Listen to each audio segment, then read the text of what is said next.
நான் சுந்தரவள்ளி. தமிழ்நாட்டிலே முதல்ல இன்னைக்குதாங்க நான் ஷூட்டிங் பார்த்தேன். அதோட தமிழ்நாட்டின் சட்டமன்றத்துல ஒரு ஷூட்டிங் நடந்ததா இன்னைக்குதான் முதல் முறை. பயங்கரமான ஷூட்டிங்க, பயங்கர விறுவிறுப்பா இருந்துச்சு. ஒரு பக்கம் பஞ்ச் டைலாக், இன்னொரு பக்கம் கதறல், இன்னொரு பக்கம் சுய புராணம், ஒரு குட்டி ஸ்டோரி. என்ன அண்ணன் இன்னைக்கு பாடாம விட்டாரு, பாடி இருந்தா முழுசா இருந்திருக்கும். பயங்கரமான ஷூட்டிங்கு எல்லாம் பாத்தீங்கன்னா ரீல்ஸ் தெரிக்க விடுற ஒரு ஷூட்டிங் தான். அப்பாவை காணோம் அப்படின்னு ட்ரெண்டிங் வேற. இப்போ வேற லெவல் நடந்துச்சுங்க. நாமளும் வேற லெவல்ல செய்யணும்ல, செஞ்சிருவோம். உங்களுக்கு எல்லாம் தெரியும் தோழர்களே, சட்டமன்றத்துக்கு ஒரு மகத்துவம் இருக்கு. சட்டமன்றம் ஒரு நூற்றாண்டு கால அரசியல் வரலாற்றை பார்த்தது. இங்கே அண்ணா இருந்திருக்கிறார், பேரறிஞர் அண்ணா, சமூக நீதி காவலர் ஐயா காமராஜர், பேரறிஞர் அண்ணா, டாக்டர் கலைஞர், அதுக்கப்புறம் எம்ஜிஆர், ஜெயலலிதா, எடப்பாடியார், ஸ்டாலின், எவ்வளவோ பேரு களத்துல நின்று வேலை பார்த்து, அவங்க மேல உனக்கு குறைபாடுகள் இருக்கலாம், களத்துல வேலை பார்த்துட்டு வந்து உட்கார்ந்து சண்டை போடுவாங்க. எதிர்கட்சி ஆளுங்கட்சி சண்டை போட்டாங்கன்னா அதுல ஏன் தொகுதிக்கு இது பண்ணல, ஓன் தொகுதிக்கு இது பண்ணலங்க, நீங்க இப்படி பண்ணீங்க, நாங்க இப்படி பண்ணோம். அந்த சண்டை மக்களுக்கான சண்டையா பெரும்பாலும் இருக்கும். சில சமயத்துல இப்படி சண்டையாகவும் முடிஞ்சு போறது உண்டு. ஆனா பெரும்பான்மையாக இந்த அமைச்சரவை, இந்த சட்டமன்றம் பல வரலாற்று சிறப்பு மிக்க அரசியலை கண்ட ஒரு சட்டமன்றம். அதோடைய நிலைமைய பாத்தீங்களா? எளிய மக்கள்கிட்ட ஆட்சி ஒப்படைக்கிறதுல தவறு இல்ல, அரசியல் தெரியாத குப்பைகளிடம் ஆட்சியை ஒப்படைப்பதுதான் தவறு. எனக்கு இன்னொரு முக்கியமான கேள்வி வந்ததுங்க. எங்க எப்படி பேசணும் காலங்காலமா நமக்கு சொல்லி கொடுத்திருக்காங்க. தமிழ்நாட்டுல பேச்ச கொண்டாடி இருக்குங்க. அவை அறிந்து பேசுதல் வள்ளுவர் சாப்டரே எழுதிட்டாருன்னா பாருங்க. அப்ப அவையை அறிந்து பேசுவது என்பது ஒரு ஆகச்சிறந்த கலை. எங்க எப்படி பேசணும், ரசிகர்கள்ட்ட எப்படி பேசணும், ஒரு பொதுக்கூட்டத்துல மாநாட்டுல எப்படி பேசணும், தங்களுடைய செயற்குழு கூட்டம், தலைவர்கள் கூட்டம், கட்சி கூட்டத்துக்குள்ள எப்படி பேசணும், ஒரு சட்டமன்றத்துக்குள்ள எப்படி பேசணும், இது எல்லாமே வேற வேற ரகமா இருக்கும். இந்த எல்லாமே வித்தியாசமா இருக்கும். ஆனா எல்லா இடத்துலயும் ஒரே மாதிரி பஞ்ச் டைலாக்கு, 4 குத்துப்பாட்டு, 2 வெட்டுப்பாட்டுன்னு பாடிக்கிட்டு இருக்கிற ஒரே ஆள் யாரா நம்ம அண்ணன். இங்கேயும் அதான் நடந்துச்சு. குட்டி கதையில ஆரம்பிக்கலாங்க. அண்ணன் எங்க போனாலும் குட்டி கதை சொல்லாம முடிக்க மாட்டாரு. அந்த குட்டி கதை கன்றாவிய சட்டமன்றத்திலே ஒது விட்டாரு. 4 நாளா சாத்தி வச்ச மாதிரியே உட்கார்ந்து இருந்தாரு. 4 நாளா அந்த சப்ஜெக்டுக்கு உயிருக்கானே தெரியல, அப்படி உட்கார்ந்து இருந்தாரு. கடைசியில பார்த்தா இன்னைக்கு எதிர்த்து பேசிட்டாரு. மக்கள்லாம் தலையில அடிச்சு, இது பேசாம இருந்திருக்கலாமே இது அப்படின்னு அடிக்கிற அளவுக்கு சீனை போட்டாரு. அதுலயே அண்ணன் ஒரு குட்டி கதை சொன்னாரு. என்ன கதை தெரியுங்களா? அநேகமா நீங்க எல்லாம் கேட்டிருப்பீங்க, கேட்காதவங்களுக்கு சொல்றேன். ஒரு பெரியவர் தேடிக்கிட்டே இருக்காரு. அங்க வந்து சின்ன பசங்க கேட்கிறாங்க, என்னங்க ஏன் தேடிக்கிட்டே இருக்கீங்க? உங்க அப்பா இங்கதான் இருக்காருன்னு தேடிக்கிட்டே இருக்கேன் தம்பி, உங்க அப்பா எங்க அப்படின்னு கேட்கிறாரு. நாங்களும் கேலி பண்ணுவோம்ல, நாங்களும் நக்கல் பண்ணுவோம்ல, இது நக்கலாம். இந்த அப்பா எங்க இருக்குன்னு கேட்டது ஸ்டாலினை கேட்டாராம். ஏன்னா அவர் தோத்துட்டாராம். எனக்கு என்னன்னா, அரசியல்ல எம்மோம்பெரிய ஆளும் தோத்துருக்குறாங்க. காமராஜர் தோக்கலையா? வாழ்நாள் முழுவதும் தோற்று போன ஆபிரகாம் லிங்கன் தான் பின்னாடி ஜனாதிபதி ஆனார். தோல்வி அப்படின்றதெல்லாம் வராத மனுஷனே கிடையாது, வரணும், வரும். அதனால இந்த தோல்வியை வச்சுட்டு உடனே ஒரு கதை சொன்னாரு பாருங்க. எங்க உங்க அப்பா அப்படின்னு தேடினாரா, அதாவது கேலி பண்றாரா உதயநிதிய. ஒரு சின்ன பையன் என்ன தேடுறீங்க அப்படின்னு கேட்டானா, அதுக்கு அந்த பெரியவர் சொன்னாரா, அது ஒண்ணு இல்ல தம்பி, உங்க அப்பா இங்கதான் இருப்பாருன்னு சொன்னாங்க, அதான் தேடிக்கிட்டு இருக்கேன், எங்க உங்க அப்பாவையா காணோம். ஒரு சொல்லவா, உண்மையிலேயே தமிழ்நாடு தேடுது. ஏன் தேடுறாங்க தெரியுமா? எங்க அந்த அப்பாவை காணோம் அப்படின்னு எல்லாரும் தேடுறாங்க, பெருசுல இருந்து சிறுசு வரைக்கும். ஏன்னா தருதல அண்ணங்கிட்ட தமிழ்நாடு மாட்டிருச்சு. தருதல அண்ணங்கிட்ட தமிழ்நாடு மாட்டுச்சுன்னா மிச்சம் இருக்கிற தமிழ்நாடு நாசமா போயிருமே. எங்கப்பா அந்த பெருசு, எங்கப்பா அந்த மனுஷன் 74 வயசுல தெருவில் அலைஞ்சிட்டு இருந்தாரே அப்படின்னு தேடுறாங்கன்னு. அந்த கதையை தான் உங்ககிட்ட யாரோ இப்படி சொல்லியிருக்காங்க, நீங்களும் நம்பி சொல்லிட்டீங்க. ஸ்லீப்பர் செல் உள்ள இருக்காங்கன்னே பார்த்து போல. அதுல அண்ணன் ஒரு ஆக்ஷன் பண்ணாரு பாருங்க, வேற லெவலுங்க. இது சட்டமன்றமா அப்படின்னு நீங்க கேட்கிற அளவுக்கு ஆக்ஷன் இருந்துச்சு. சைகை மொழியில அண்ணன் பேசியிருக்காருங்க. அந்த சைகை சம்பவம் பண்ணியிருக்கிறாரு. என்னன்னு கேட்டா, அவர் கேட்கிறாரு சட்டமன்றத்துல, நான் பேசி முடிச்சுட்டு ஒரு சைன் பண்ணலாம்னு நினைச்சேன், ஒரு சைகை பண்ணலாம்னு நினைச்சேன், அது செய்யலாமா அப்படின்னோட, நீங்க தாராளமா செய்யுங்க. நேத்து தான் சொன்னாரு அவை தலைவர், அப்படி யாரும் சைகை காட்டக்கூடாது, கை அப்படி நீட்டக்கூடாது, கை அப்படி மடக்க கூடாது, கை அப்படி, இதெல்லாம் சொன்னவர் நேத்து. யாரு? நம்ம சபை நாயகர், அவை தலைவர் நேத்து சொன்னாரு. இன்னைக்கு இவருக்கு அதெல்லாம் ஒத்து வராது. அண்ணனுக்கு ரூல்ஸும் கிடையாது, ரெகுலேஷனும் கிடையாது. அதனால அண்ணன் செய்யலாம் அப்படின்னு பேசி முடிச்சுட்டு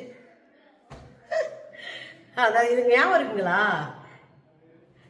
இங்க ஸ்டாலின் அவர்கள் செஞ்சது, காங்கிரஸோட பேச்சுவார்த்தை முடிச்சுட்டு ஸ்டாலின் செஞ்சது, அது ஒரு பயங்கர ட்ரெண்ட் ஆச்சு. அப்ப இவங்களுக்கு, அண்ணன் விஜய் போன்ற நடிகர்களுக்கு யாரோ சொன்னது, யாரோ சுயமா யோசிச்சத காப்பி அடிக்க தான் தெரியும்ன்றதுல தெரிஞ்சிருச்சு. இதுல ட்ரெண்ட் வேற பண்றாங்களாம். அண்ணன் இப்படி ஆக்ஷன் பண்ணார் இல்லையா, எனக்கு என்னன்னா ஸ்டாலின் ஞாபகம் வரல, எனக்கு அண்ணன் தான் ஞாபகம் வந்தாரு. முடிச்சுட்டேன்டா தமிழ்நாடு, அவ்வளவுதான், தீந்தங்க. யோசிக்கலாம்ல, கரூர்ல 41 பேரை போட்டதே நான் தான். யோசிக்கலாம்ல, 40 நாள்ல 230 பேர் பாலியல் வல்லுறவு போட்டேன்ல. அண்ணன் சங்கீதா குழந்தைங்க முடிச்சிட்டேன்ல. அப்ப இந்த சைகைக்கு எதை வேணாலும் சொல்லலாம். ஆனா ஒட்டுமொத்தமா ஒண்ணு மட்டும் ஞாபகம், அண்ணன் வந்தாரு, தமிழ்நாட்டை செஞ்சுட்டாரு, முடிச்சிட்டாரு. அதுதான் நம்ம அண்ணன் சைகையில புரிஞ்சுக்கணும். ஏங்க, சட்டமன்றத்துல பேசுறாங்கன்னா ஒரு முதலமைச்சர் ஆளுநர் கொடுத்த அந்த அறிக்கையில, அது இவங்க தயாரிச்ச அறிக்கை தான், அந்த அறிக்கையின் மீது ஏதாவது பேசினாரா? ஒண்ணு கூட பேசல. தமிழ்நாட்டுல சட்ட ஒழுங்கு கெட்டு போச்சுன்னு கதறிட்டு கிடந்தாங்களே எதிர்கட்சிகள், ஏதாவது அதுக்கு பதில் சொன்னாரா? சொல்லல. அப்ப அண்ணனுக்கு ஆட்சி குறித்தோ, மக்கள் குறித்தோ, அவர்கள் முன்னேற்றம் குறித்தோ, பாதுகாப்பு குறித்தோ அக்கறை இல்லை. அண்ணனுக்கு தன் ஆட்சியை தக்க வைத்துக் கொள்வதெல்லாம் வேலை. அதனால எந்த கட்சியை உடைக்கலாம், எந்த கட்சிக்கு சோபா அனுப்பலாம், எந்த கட்சியை வீட்டுக்கு வைக்கலாம், இந்த வேலையை பார்த்துட்டு இருக்காரு அண்ணன். தன்னை பலப்படுத்திக் கொள்ளுகிறார், தமிழ்நாட்டை பலவீனப்படுத்திக்கிட்டு இருக்காரு. அதத்தான் இந்த சட்டமன்றத்தினுடைய பேச்சு நமக்கு காட்டுது. ஒரு இடத்துல கூட மக்களுக்கானத பேசல. அப்புறம் என்னங்க பேசினாரு? தன்னைத்தானே பேசிக்கிட்டாரியா. நான் யாரு தெரியுமா, மேல இருந்து குதிச்சேன், எப்படி குதிச்சுன்னு தெரியுமா, நான் செய்த போராட்டங்கள் என்ன தெரியுமா, எங்க ரசிகர் மன்றம். நீங்க என்ன காமராஜரா, இல்ல நீங்க என்ன கக்கனா, நீங்க என்ன நேருவா, நீங்க என்ன காந்தியா, நீங்க என்ன பெரியாரா, நீங்க என்ன சிங்காரவேலரா, நீங்க என்ன ஜீவானந்தமா, யாரியா நீயே? நடிகர் தானே. நான் எங்க இருந்து வந்தேன்னு தெரியுமா, எனக்கு இருக்கிற ஹிஸ்டரியோட உனக்கு இருக்காது அண்ணே. அதான் உண்மை, எனக்கு இருக்கிற ஹிஸ்டரி இருக்குல்ல. ஆனா 19 வயசுல மாணவர் சங்கத்துல இருந்து இன்னைக்கு வரையும் அரசியல அடிபட்டு மிதிப்பட்டு மேல வந்தோம்ல, எங்களுக்கு இருக்கிற ஹிஸ்டரி கூட உங்களுக்கு இருக்காதுனே. அது இருக்கட்டும், பரவாயில்ல. அதுல சொல்றாரு அண்ணன், நாங்க யார் தெரியுமா, நாங்க தான் போய் ஈழத்தமிழர்களுக்காக போராட்டம்லாம் நடத்தினேன். அண்ணே, உங்களை பத்தி வீடியோவே வந்துருச்சுனே, நீங்க எப்படி ஈழத்தமிழர்கள் போராடினீங்கன்னு. உங்ககிட்ட ராஜபக்சே ஒரு போர் குற்றவாளின்றதுக்காக ஒரு கையெழுத்து கேட்டாங்க. ஏன்னா நீங்க உச்சத்துல இருக்கிற நட்சத்திரம். அதனால கேட்டு வந்தது யாரு? இன்றைக்கு உங்க அமைச்சரவையில் இருக்கிற தோழர் வன்னியரசு. அவர் களத்துல நின்று போராடுற மனுஷன். உங்ககிட்ட சிக்கிக்கிட்டாருன்னு வச்சுக்கோங்களேன். அவர் தான் அன்னைக்கு கையெழுத்து கேட்டு வராது. நீங்க என்ன சொன்னீங்க? I am not interested. இன்னைக்கு ஊருகா தொட்டுக்கிறீங்க. I am not interested. உங்க அப்பாட்ட கேட்டதுக்கு இதெல்லாம் நாங்க செய்ய மாட்டோம்ப்பா, தேவையில்லாத வேலை அப்படின்னு உங்க அப்பாவும் சொன்னாரு. கேளுங்களேன், 15-20 வருஷத்துக்கு முன்னாடி கொடுத்த பேட்டி கேளுங்க. போது அவர் கையெழுத்து போட மறுத்து விட்டார்.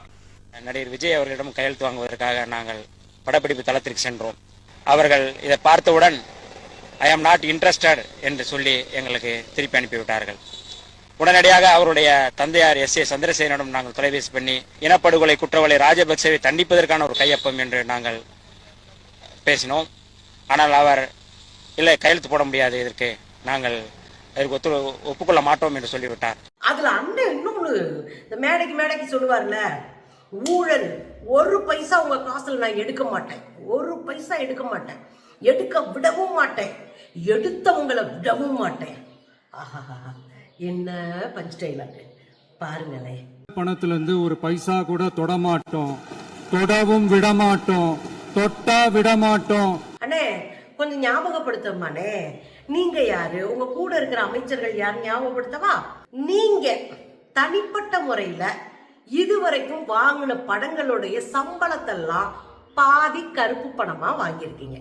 அது ஊழல். ஏன் முழு பணத்தையும் நீங்க நேர்மையா வாங்கியிருந்தா அதுக்கு வரி கட்டியிருப்பீங்க. வரி கட்டியிருந்தா அது மக்களுக்கான பயன்பாட்டுக்கு போயிருக்கும். அப்போ மக்கள் பணத்தை சுரண்டதுக்கு பேரு தான் வரி ஏய்ப்பு. நீங்க செய்யலையானே. இடி உங்க வீட்டுக்கு ரைடு வரலையானே 2-3 முறை. ஐடி உங்க மேல ஃபைனை போடலையானே. இந்த புலி படத்துல 15 கோடியை ஒழிச்சு வச்சு டாக்குமெண்டோட சிக்கினது நீங்க தானே. அது மக்கள் பணம் இல்லையானே. இல்ல, இன்னொன்னு சொல்றேன், இந்த 15 கோடியை மறைச்சு வச்சதுக்கு நீதிமன்றம் 1.5 கோடி அபராதம் வச்சுதே, 10%. அது உங்களுக்கு தானே. இன்னும் கேஸ் நடந்துட்டு இருக்கலனே. நீங்க யோகியரானே. சரி விடுங்கண்ணே, நீங்க ஒரு 2 கோடி 3 கோடிக்கு ஒரு கார் வாங்குறீங்க. ஏங்க அது வரி கட்ட மாட்டீங்களா? வரி யாருக்கு போகும்? மக்கள் தானே போகும். அந்த வரியை கட்ட மாட்டேன், எனக்கு வரிச்சலுகை கொடுங்கன்னு போய் கேட்டீங்க. கேட்டதுக்கு என்ன நடந்துச்சு? 1 லட்சம் ரூபாய் அபராதம் போட்டு விட்டு போய் அதையும் சேர்த்துக்கிட்டு அப்படின்னு நீதிமன்றம் சொன்னது மறந்துட்டீங்களானே? நீங்க இது மட்டும் இல்லனே, இந்த தேர்தல் வேட்புமனுல கூட உங்க சொத்து விவரத்தை 4 தடவை மாத்துனீங்களே, என்ன அர்த்தம்? எவ்வளவு தூரம் மறைக்க முடியுமா அப்படின்னு பார்த்ததான் அர்த்தம். சோ ஊழல் ஒழிப்பை நீங்க சொல்லாதீங்க. ஆட்சிக்கு வர்றதுக்கு முன்னாடியே சுரண்டல் செய்து ஊழல் செய்த ஒரு பீஸ் தான் நீங்க. சரி, உங்க கட்சிக்காரங்க நேர்மையானவங்களா? போஸ்ட் ஒட்டி பாலாபிஷேகம் பண்ணி கும்பாபிஷேகம் பண்ணி. இப்போ நீங்க கட்சி ஆரம்பிச்ச பிறகு கட்சியில போஸ்டிங்கெல்லாம் பணம் வாங்கலையா? உங்க கட்சியை சேர்ந்தவர்கள் பேட்டி கொடுக்கலையா? எத்தனை ஊடகங்கள் அந்த பேட்டியை ஒளிபரப்பியிருக்காங்க. காசை வச்சுட்டு இருப்பாங்க. சாதி பத்தி பேசுறீங்க, தலித்துகளின் பாதுகாவலன் மாதிரி பேசுறீங்க. நீங்க உங்க கட்சியில பரத்தே அப்படின்னு ஒரு பொண்ணை மேடையில நிக்க வச்சு மாவட்ட செயலாளர் பேசினாரு. என்ன கொடுங்க? ஒன்னும் பண்ணல. அந்த பிள்ளை அவமானப்பட்டு போனதான் மிச்சம். நீங்க தலித்துகளை பத்தி பேசுறீங்க. அதுக்கப்புறம் தலித்துகளை போஸ்டிங்ல உட்கார வைக்காம இருக்கிறதுக்கு எவ்வளவு வேலை பார்த்தாங்க? அதை எத்தனை பேட்டியில அந்த பசங்க சொல்லியிருக்கிறாங்க. அதெல்லாம் என்னைக்காவது நீங்க தட்டி கேட்டீங்களா?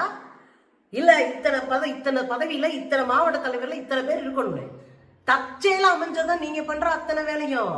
நீங்க திட்டமிட்டு சமூக நீதி பார்வையோடு ஒண்ணும் வைக்கல. ஒண்ணு ஞாபகம் வைங்க, அண்ணன் திருமா அவர்கள் சமூகத்துக்கான தலைவரா இருப்பாரு, எப்பயும் இருந்திருக்காரு.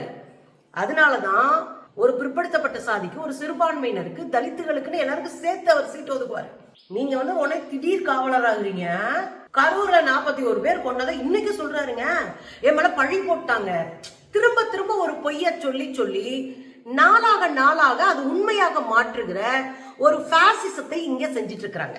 இதுதான் ஹிட்லர் செஞ்சது, இதுதான் மோடி செஞ்சிட்டு இருக்கிறது. 41 பேர் செத்ததுக்கு என் மேல பழிய போட்டாங்க. எத்தனை இடத்துல சொல்லுவீங்க? இது எவ்வளவு மோசடியான வேலை. 41 பேர் உங்களை பார்த்து உங்க கூட்டத்துல பலியாகி இருக்கிறாங்க. அவங்களுக்கு எந்த விதமான நேர்மையான உண்மையான ஒரு நீதியோ இதுவோ கிடைக்கல. அன்னைக்கு நீங்க தப்பிட்டீங்க. அன்னைக்கு வேணாம், பாவனாலும் தெரியாம செஞ்சிருக்கான் அப்படின்னு நினைச்சு ஸ்டாலின் உங்களை விட்டதான் மகத்தான தப்பு. தூக்கி உள்ள போட்டிருந்தா நீங்க சரியா முடிஞ்சிருக்கும். கடைசி வரை குற்ற உணர்வு இல்ல, பொறுப்பேற்கல. நீங்க ஞாபகம், தலைமைக்கெல்லாம் அழகே கிடையாது. அதுக்கப்புறம் ஒரு வாட்டுக்கு ஏதோ ஸ்கிரிப்ட் எழுதி கொடுத்த மாதிரி வாசிட்டு இருக்காரு. நீங்க பார்ட்டி ஃபண்ட் எல்லாம் பல்வேறு இடத்துல வாங்கினீங்களா? ஏங்க உங்க ஆளுங்க நீங்க ஆட்சிக்கு வந்த பிறகு 40 நாள் தெரு தெருவா போய் லஞ்சம் வாங்கி அடி வாங்கிட்டு இருக்காங்க. வீடியோ அனுப்பப்பா உங்களுக்கு மிஸ்டர் விஜய். நான் நிறைய வீடியோ போட்டிருக்கேன். போய் செங்கல்சூளை அந்த முதலாளி கிட்ட போய் 1 லட்சம் ரூபாய் கேட்டு அவங்க அடிச்சு மறுநாள் ஒட்டுமொத்த செங்கல்சூளை தொழிலாளர்களும் முதலாளிகள் பல்வேறு தொழில் செய்யறவங்க ரோட்டுக்கு வந்து போராட்டம் பண்ணாங்க. ஞாபகம் இருக்குங்களா? எங்க மாவட்ட செயலாளர் தான் காசு கேட்டாருன்னு சொல்லி நீங்க போய் அடி வாங்கிட்டு ஞாபகம் இருக்குங்களா? முந்தா நாள் 4 நாளைக்கு முன்னாடி நான் மாவட்ட செயலாளருடைய மகனு போய் ஒருத்தர் லஞ்சம் கேட்டு அடி வாங்கிட்டு வந்தா ஞாபகம் இருக்குங்களா? நீங்கெல்லாம் யோகியர்களா பேசுறீங்க.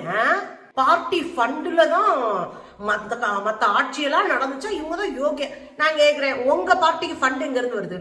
யாருடைய காசு? 1 ரூபா உங்க காசு இல்ல, எனக்கு நல்லா தெரியும். ஏன்னா நீங்க ஒரு கஞ்ச பிசினாரி பொண்டாட்டிக்கு 35 கோடி ரூபாய் கொடுத்து கழிச்சு விட்டவரு. அதனால உங்களை பத்தி எனக்கு நல்லா தெரியும். நீங்க 5 ரூபா செலவழிக்கல. அவங்களுக்கு கொடுத்த 20 லட்சம் கூட வேற ஃபண்டுல இருந்து போட்ட காசு. உங்களுக்கு ஃபண்ட் எப்படி வருது? 258 கோடி ரூபாய் மதிப்புள்ள போதை மருந்த கடத்தின கும்பல்கிட்ட இருந்து நீங்க வாங்கினீங்களா?